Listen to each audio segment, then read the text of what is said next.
Thank you so much, Calvin. Good afternoon, everyone. Wonderful to see such a big crowd assembled in the middle of a busy April on a Friday afternoon. Friday the 13th, a very fortunate day for all of us here at Springfield College. This is also one of my favorite events on our campus. It does indeed bring together two of our great traditions in terms of sports and social justice. A fusion that is perhaps embodied best by Tom Waddell, who was kind enough to join us here in cutout form just over 40 years after his death. For those of you who don't know, Tom Waddell was perhaps the finest athlete in Springfield College history. He was a three-sport athlete in the rare combination of football, gymnastics, and track and field.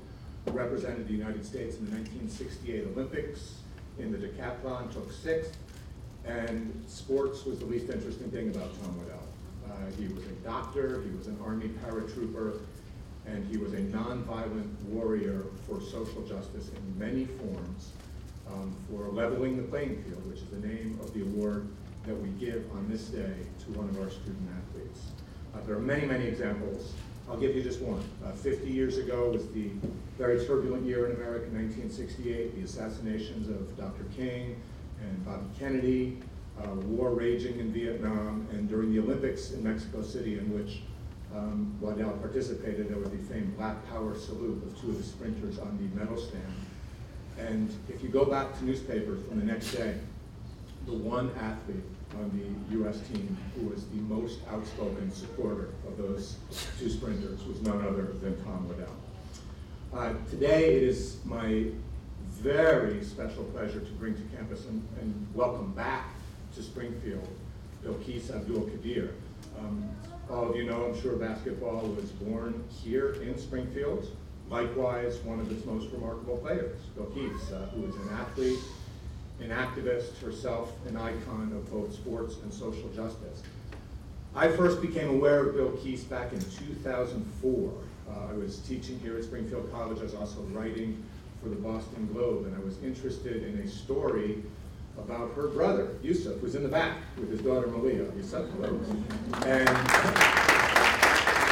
Yusuf was playing for a small school, now defunct, the New Leadership Charter School, and it was a great team, and he was by far the best player on it. He had this incredibly smooth, controlled, aggressive game.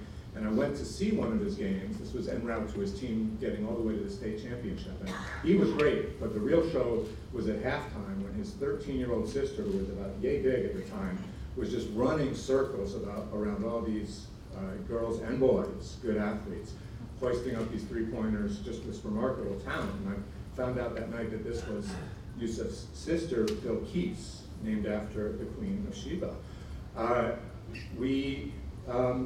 I became aware of Bilquis next during her senior year of high school, when I convinced the Globe that this was a story worth telling. And she was far and away the best player on the court every game, and also drew a lot of attention because she played fully covered from head to high tops, wearing her hijab in accordance with her Muslim faith. And she was on the way to breaking a revered record for most points by a girl or boy in Massachusetts in high school basketball, then held by Rebecca Lobo. And she almost broke it right here on this campus. In the Hoop Ball Classic, she scored, I believe, 38 points that night. It was kind of an average, not actually a little below average game for her that day. She average, 41 points a game as a senior. That's not a mistake. Average, 41 points a game. And she had 38. She was down to like 1 point away, and she had a three at the end of the game that would have set the record, and she missed. So I believe, if I'm not mistaken, that she's actually missed her last shot here at Springfield College, which is sort of a bad basketball omen, but we're going to give her an opportunity to make good on that later today, because she, along with Naomi Graves, our women's basketball coach, who's right over here, and the members of the women's basketball team, many of whom are assembled, are going to be giving a free clinic for middle school girls from Springfield, so we'll give Bilquis another shot. She did, in fact, break the record the next game, right down the road at Commerce High School. It was one of my favorite memories as a journalist. Just an amazing young woman, even then, top-ranked kid in her class, astonishing basketball player. At the time, she had this ambition. She thought of maybe becoming a cardiac surgeon. She told me, the quote was, "The heart is most interesting to me, That's what she said back then. And indeed, that is the case, and it still is the case, even though her ambitions have changed a little bit. Got to know her family a little bit, her mom, who I think is on her way here. Alua, is she here? Hello! And she came here. She's been now working the same daycare in Springfield. It's got to be 40 years, right, Alua? Yeah. Because it was over 30 when we did the story. And she showed me at the time the little Tykes hoop where Bilquis got started. And got to meet her dad, Tariq, who I believe is also here. Yes, hey, how you doing? And also Yusuf. And so this story was this is the top of it. It was a prominent story, a Sunday Boston Globe, top of the fold. It was in February of 2009, just 19 days into the presidency of Barack Obama. And here we are in liberal Massachusetts, and we think this would be universally celebrated. And it was widely celebrated. People were thrilled, but there was also a dark side, because this was in the infancy of internet comments on stories, and some of those comments that day were incredibly hateful. And I think it's all the more reason why we need to do events like this, and why it's so great to bring Bilquis back. Her journey since went on to a great college basketball career, both at Memphis and at Indiana State, where she was probably the best Massachusetts connection to that school since Larry Bird. She made 4 visits to the White House. I believe was challenged to a game of one-on-one by Barack Obama. I'm not sure if they actually played. And I know he was something of a baller, but I would still have my money on Bilquis. And if, on the very off chance that she were to get an invitation from the current inhabitant of the White House, I would say that even if she were to spot him 20 points in a game to 21, I would still have my money on Bilquis. She had a dispute with the International Basketball Federation, FIBA, about when she hoped to turn pro, about wearing the hijab. We'll hear more about that from her. It really sort of pitted her love of basketball versus her faith. She said to me the other night when we reconnected by phone, I had to choose between being a Muslim and being a basketball player. It's a fascinating story. We'll hear about it in a moment. Sort of a 4-year journey of some heartbreak and amazing personal growth. She's been an athletic director, a coach, an activist, a public speaker. She had a brief comeback recently in the United Arab Emirates in an Arab women's sports tournament. She told me that she was very nervous before playing. She, quote, I was second guessing if I still had the skill. And she was going up against each team was allowed 3 American players, or some WNBA players, high-level college players, and a number of really impressive players from Islamic countries. And indeed, maybe there was a little bit of rust because she didn't score the 41 points a game that she did at high school. She only averaged 32 a game. So Muslim girls, indeed, hoop too. She's still got plenty of game. And we're going to have her come up here in a moment. But we want to introduce Bilquis with the trailer of a film called Life Without Basketball that is just about to be released at the Boston Film Festival. If the film is 1/10 as good as the trailer, it is a must-see. And so let's cue that up right now, and then we will have Bilquis Abdul-Qadir come up. Thank you so much.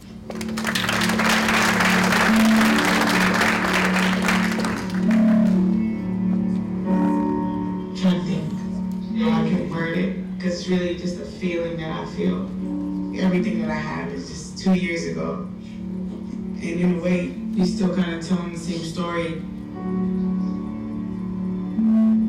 If the opportunity opened up, I would play. But I'm still gonna battle in that battle. It was a historic night in Springfield. Senior Bilquis Abdul-Qadir blew Rebecca Lobos.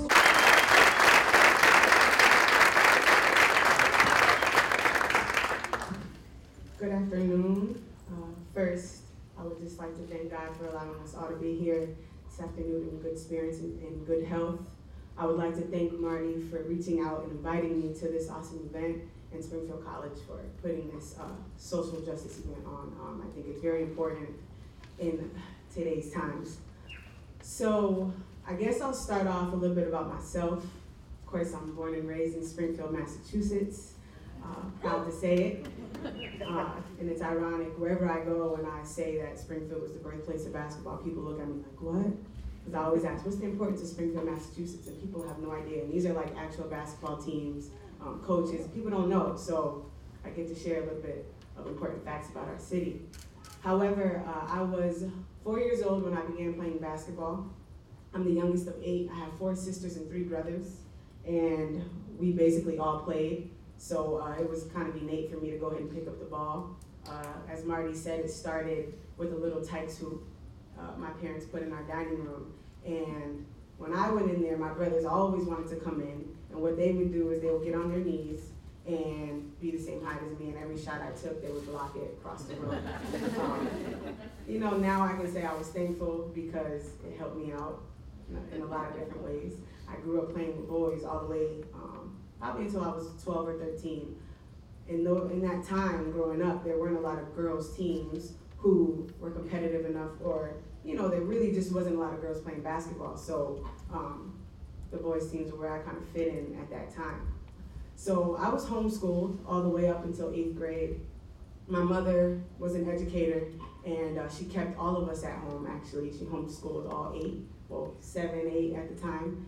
And I don't know how she did it. She has a lot of patience. As Marty also mentioned, she's a at-home daycare provider, so she was kind of used to always having children around. So when I first went to school, that was the first time that I was able to play on, like, I guess not really. I played organized basketball for a while, but with the school setting. It was new for me. School was new. One of my classmates is here. When I first went to public school, she's not listening to me right now. There she goes. She's probably Facebooking about me right now. It's okay. However, 8th grade, it was interesting. People thought I was going to be socially awkward. I thought I wasn't going to fit in. And at that time, I didn't wear my hijab, so I blended in quite well. I was, of course, on the high varsity team as an 8th grader. My first debut, I scored a lot of points, and I was mentioning in the other room that the day after, there was an article written about me. And when we walk in our school, that's where like the announcement board is. So I walk in, and there I was, a little picture, and it said, 8th grader scores 43 points, and my first question was, who kept the score? Who kept my points? I had no idea about a book, scores table, none of it. I was just going out to play. So long story short, I was kind of well known in the city. I was a good basketball player, but because, yes, I was a Muslim. And during that 8th grade year when I played my first year of high school basketball, I was uncovered. I come back the next year as a freshman and I'm covered. And the change was when Muslim women decide to cover their bodies. I don't know who may know this, but we cover our bodies, our hair, pretty much skin all the way. Our hands are free, our feet are free, and face usually, for modesty, for protection, and for people to know us as believers. So in some other countries, people will ask, oh, well, they're forced to do it, or it's not a choice, or it depends on what you believe. In my family, we believe that as women, we should cover. And that's what my mother practiced, that's what my sisters practiced, my aunts. So that's what I always saw. And a lot of people don't understand that, you know, in other faiths, we can think of Mother Mary, Virgin Mary. In every statue or picture that you see of her, she's covered. You will never see her uncovered. So she always has her hair, she has a long gown. So when people see Muslim women, this is not new, you know, and it's hard for people to like, oh my gosh, why is she wearing that? I'm like, well, you look in Catholicism, you look in Christianity, it's normal, you know, that was the culture. So this is not new for anybody. But of course, playing on the court, it was new for people. But I remember when I first started to cover, it was the scariest moment in my life. Teenager, around 14 years old, second year in a public school, and I wanted to fit in. I wasn't ready to look different. And that day that it happened, I went home, and I should mention, when the age comes, it's basically when a girl reaches womanhood. And womanhood, biologically, is when it's the first menstrual cycle, or when you start to show signs of puberty. And so, happened freshman year, and it took me about 2 weeks to go back to school. Every morning my mother's like, "Are you ready?" I'm like, "No." "Are you ready?" I'm like, "No." And so finally I get back to school, and I remember like wearing a hood the whole day because I was so worried about what people were gonna say about me. And I think I put a little bit more pressure than I should have on myself because I didn't get teased much or badgered or talked about, little jokes here and there, but I kind of had to put on a facade and say some things back to protect myself, but it wasn't that bad. And aside from school, where I found myself, where I found most comfortable being different and looking different was on the court.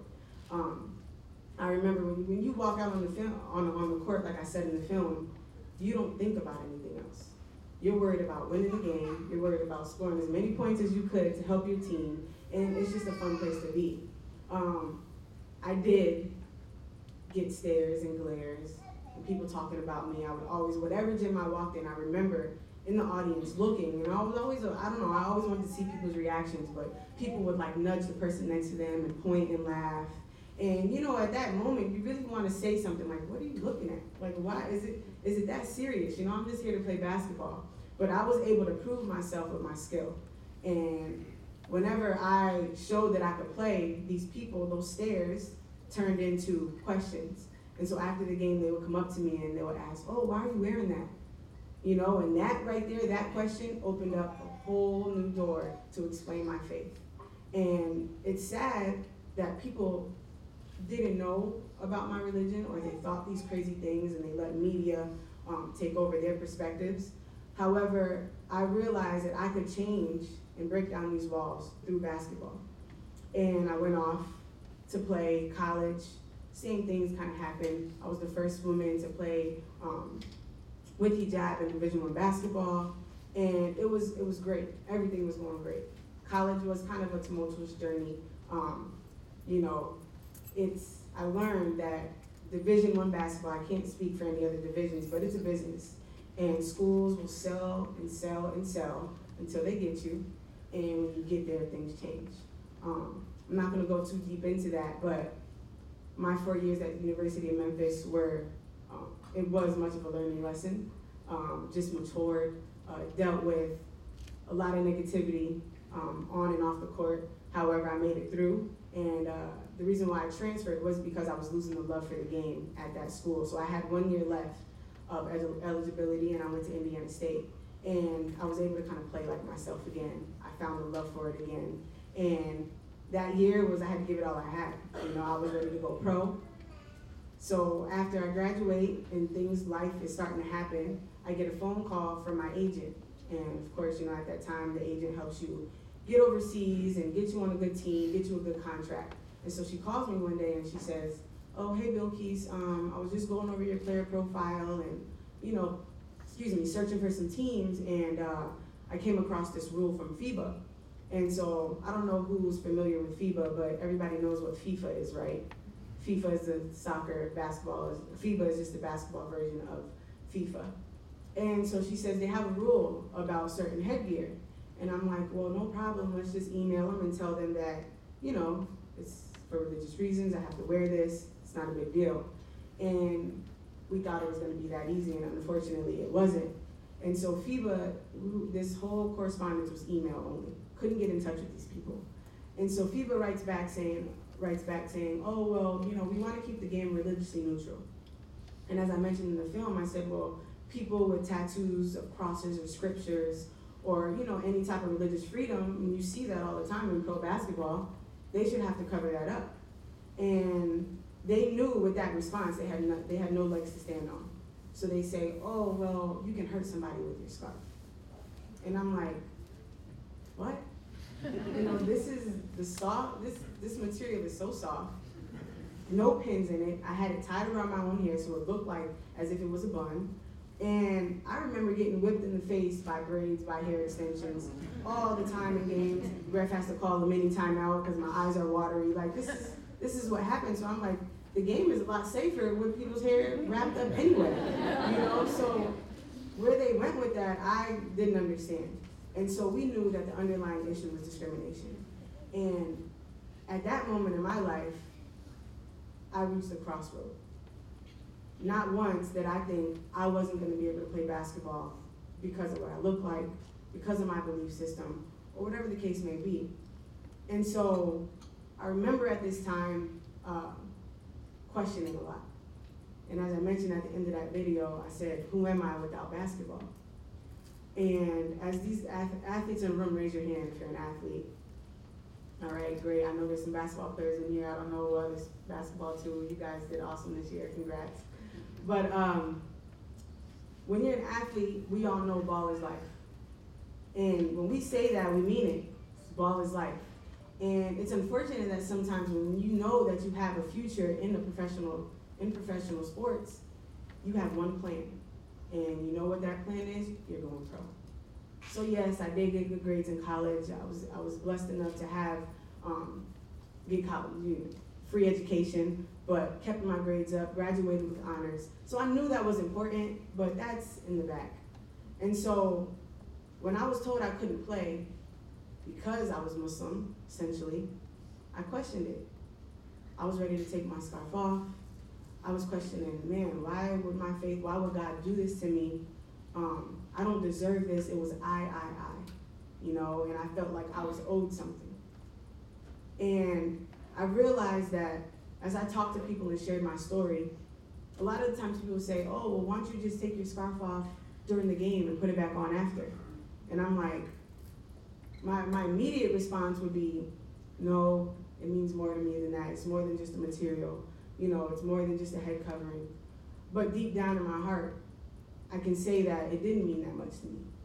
And I started to realize something like, man, deep down, I'm questioning who I am. And when you grow up in a faith, you kind of inherit it from your parents. I know we grow up, oh, I'm Christian, I'm Jewish, or I'm Catholic. Oh, why are you Catholic? Because my parents are Catholic. So with me, that's what it was. Of course I believed in it. I believed in God, but I never knew why. So up until that time, which was just 4 years ago, why I had to cover, why I prayed 5 times a day, why I fasted the month of Ramadan, I didn't know the deeper meaning. And once I had to make that decision of being a Muslim and playing basketball is when I figured it all out. And I figured it all out in a prayer. And as many people know, Muslims, we pray 5 times a day. And some people are like, what? That's too much. And really, you think about it, when we pray, we take ourselves out of real life and take a second to be thankful, to be grateful. It's almost like meditation, and I realized how important prayer was, and I've been praying my whole life.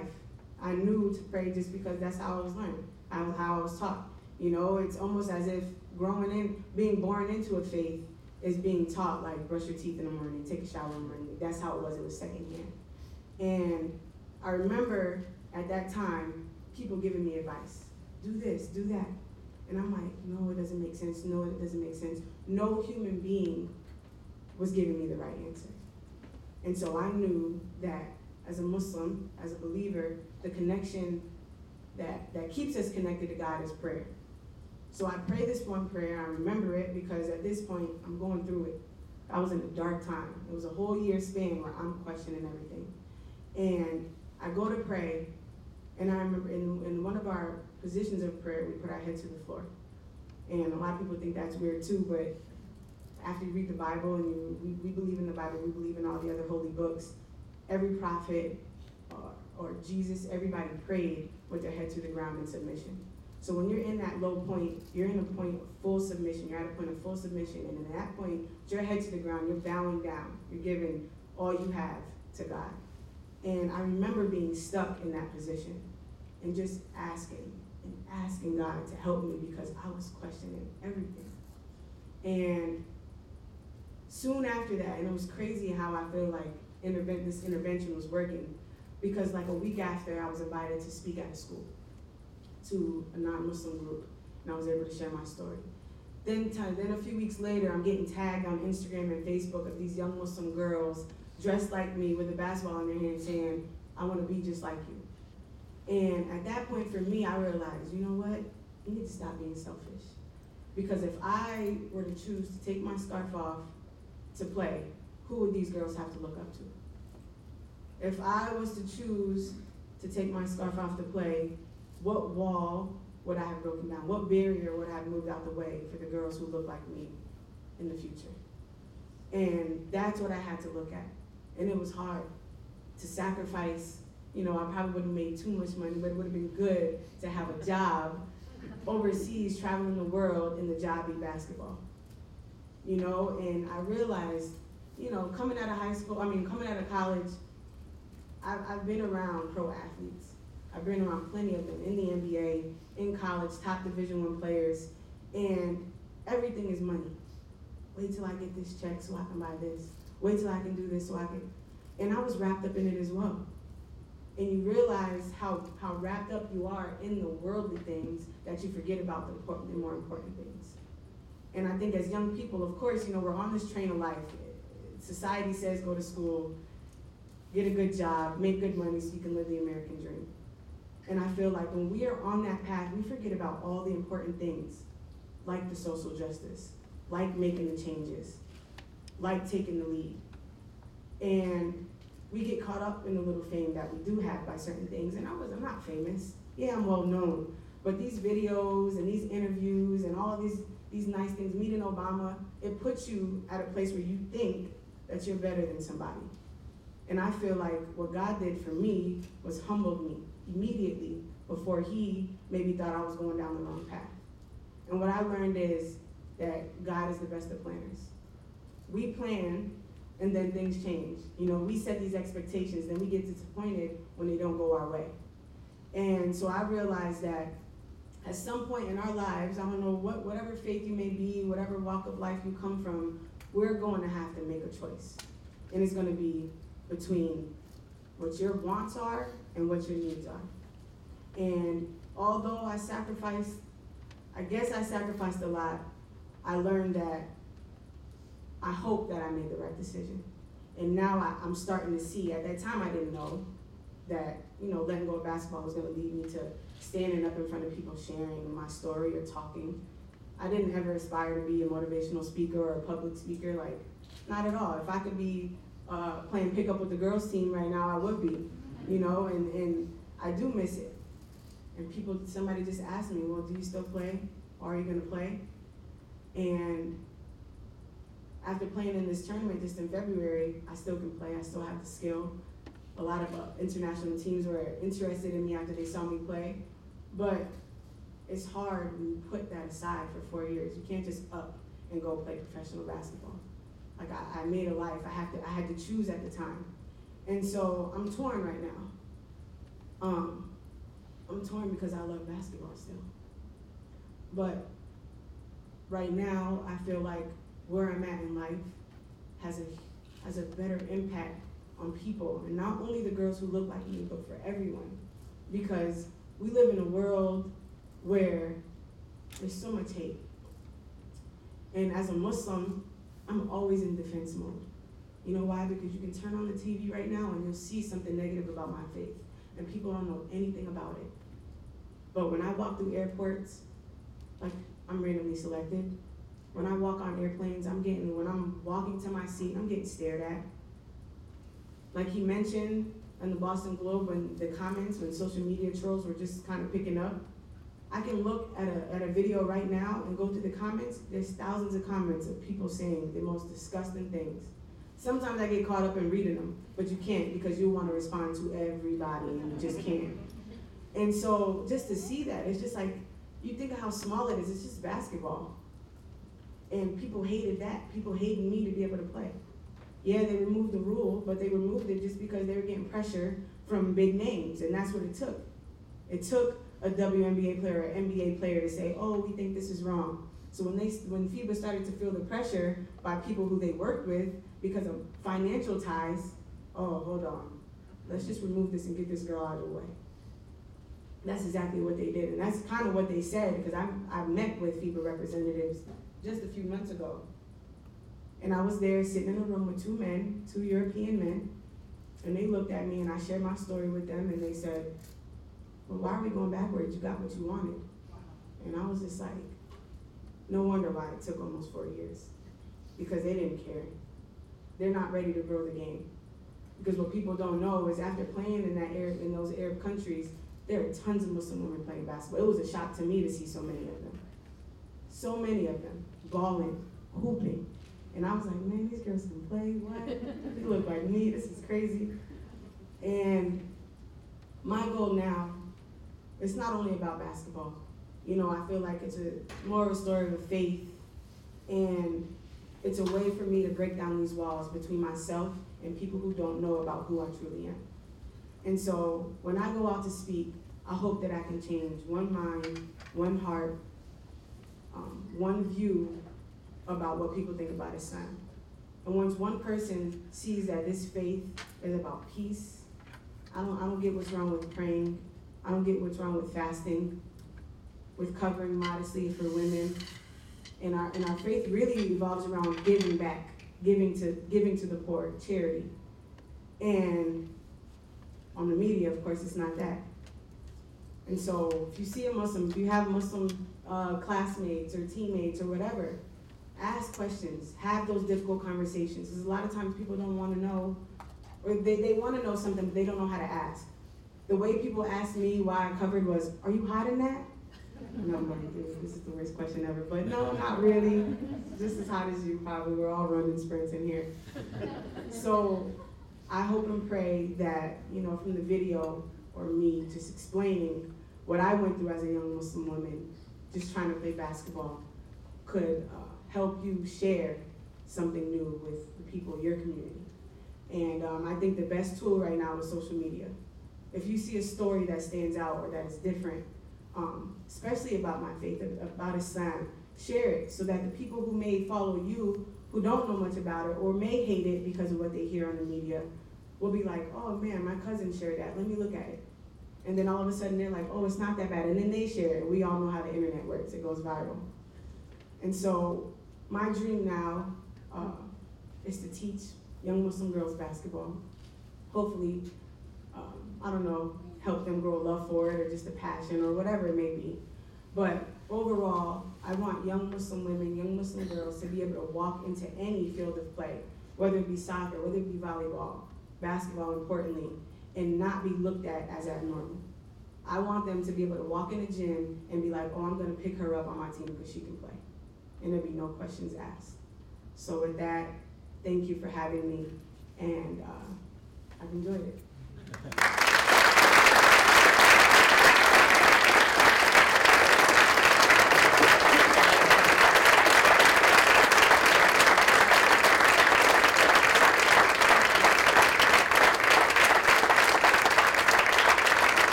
Thank you for that wonderful presentation. Absolutely riveting. I think I can comfortably speak for everyone in the room saying that. We do have another part of our program in a few minutes, but wanted to give people the opportunity, if you have some questions, Calvin and I have some mics that may or may not work. And we're happy to have, Toki's will be happy to address your questions. And then she'll be sticking around for a little while afterwards if people want to talk to her one on one. So any questions? Don't be afraid. Usually once one person asks, and everybody else kind of follows suit. Your hand up. Ben. Hey, I'm Dan. Thank you so much for sharing your story. Thank you so much for sharing your story. It's definitely a moving one. I was wondering if you could talk a little bit about when you did meet President Barack Obama. What was those conversations like? Well, obviously he went through some similar experiences of people doubting him and questioning who he was. So I wonder just if you could talk a little bit about the experience with him. Definitely. So it's actually a funny story. The first time I was invited, it was my freshman year at University of Memphis, and they actually sent the invitation home to my mother. And I remember her calling me and saying that there was an invitation from the White House, and I thought it was fake. I'm like, no, this has to be fake. And so, she's explaining what the envelope looks like. It has a golden seal on it. And at this point, we're so far away, I think she just wanted to open up the mail. So I was like, yeah, go ahead, let's see what it's about. So on the invitation was an RSVP number. So I called the number, and I just wanted to, see, like, is this real? I don't know. Because you know how we all get those season greetings cards and all that kind of stuff. And so I call the number, and this very proper woman picks up, and she's like, hi, may I have your name and social security number? And I was like, what? my social, hold on. I'm like, is this real? And so she starts explaining, she's like, well, if you got this invitation, you're invited to the White House for a Ramadan feast. And Ramadan is the month in which we fast, and he was going to have the breaking of the fast for us. So I'm like, oh yeah, 77655. I know. Yep, this is me. Go ahead and check what you need to check.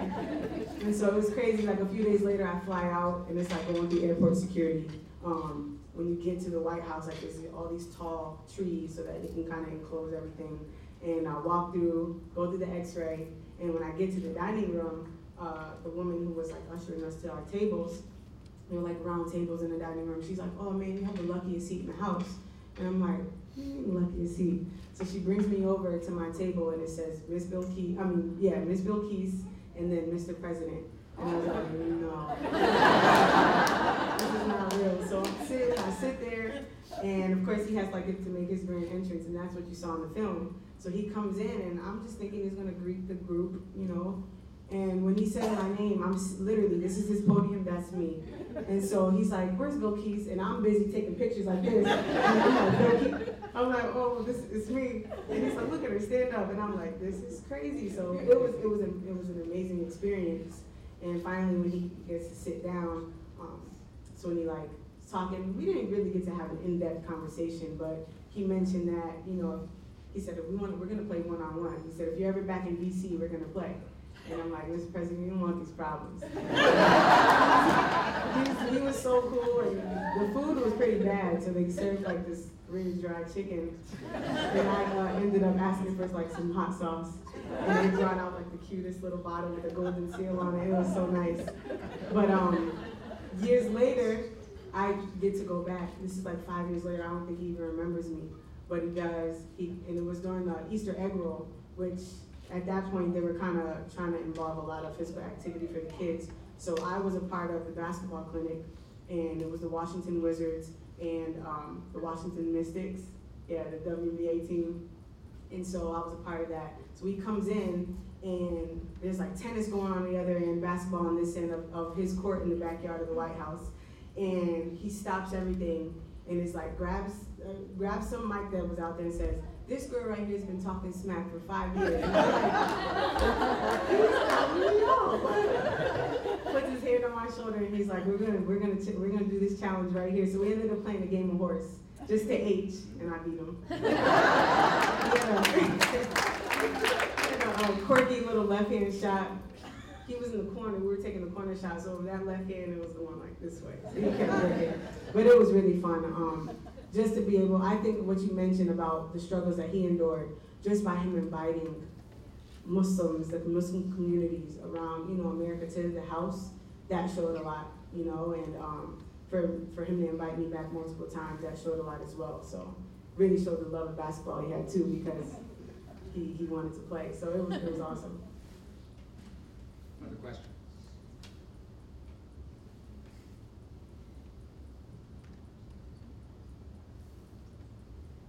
Everybody's good. Great question. Bilquis, thank you so incredibly much this weekend. Thank you.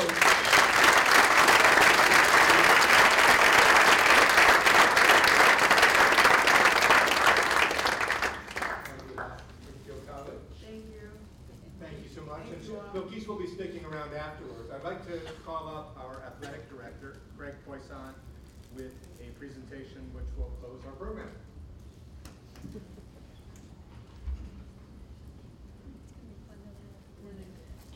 Thank you, Professor Dobrow. Bilquis, thanks for coming home, which of course to you means the city of Springfield.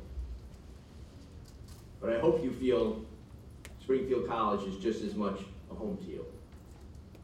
Your message was truly inspiring. And thank you all for attending this wonderful annual event, which incidentally serves as the unofficial kickoff to the Springfield College Athletics Hall of Fame induction weekend, a marriage of sport and social justice.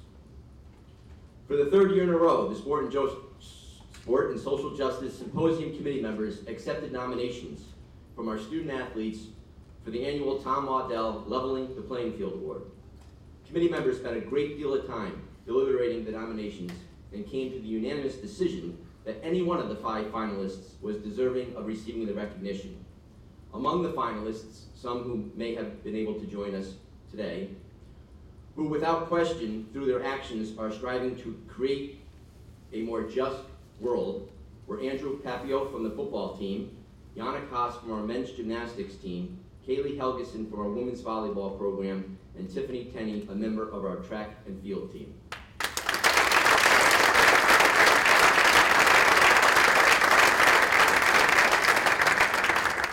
The recipient of the 2018 Tom Waddell Leveling the Playing Field Award is a senior physical assistant major on our women's gymnastics team. For those perhaps unfamiliar with gymnastics terminology, collegiate women's gymnasts can compete in 1, 2, 3, or 4 events: parallel bars, vault, floor, and beam. One who competes in all 4 events is categorized as an all-arounder. A gymnast who competes in one event is often called a specialist. Our recipient is a social justice all-arounder, actively involved in pre-camp, team impact, the PT department stroke group, and the partners program.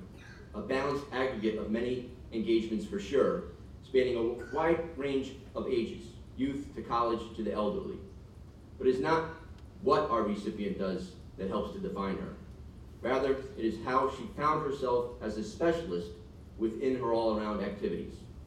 And her specialty is utilizing her remarkable radar to find those struggling or in difficulty and employ her uncanny ability to lift someone up, to brighten someone's day, to simply do good. To me, comfort is a basic right, wrote our recipient in her essay. With a mindset grounded in the personal belief that comfort is a basic right, our award recipient transcends embracing the moment with a passion to a much higher plane, to a place of much deeper meaning. Our women's gymnastics coach, Jen Najuk, had this to say about our recipient. She is a powerful force of positive and happy energy. Her ability to see the silver lining in any situation is remarkable. She puts everyone else before herself and makes a conscious effort to make sure those around her feel valued. She is always reflecting on how to help those around her. And she has positively impacted my coaching style and outlook on life. Not exclusively for the summation of her all-around activities, but more so for her specialized, unquenchable thirst to do what she can to assist others and spread eternal optimism. I present the 2018 Tom Waddell Leveling the Playing Field Award to Bree Kerr.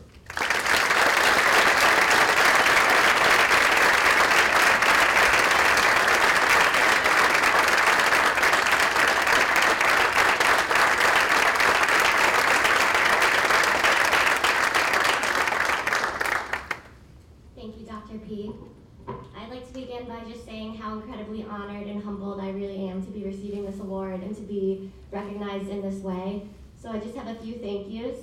First off, I'd like to thank my coach, Jen Najuk, for seeing something special in me and for nominating me, as well as the committee who selected me for this award.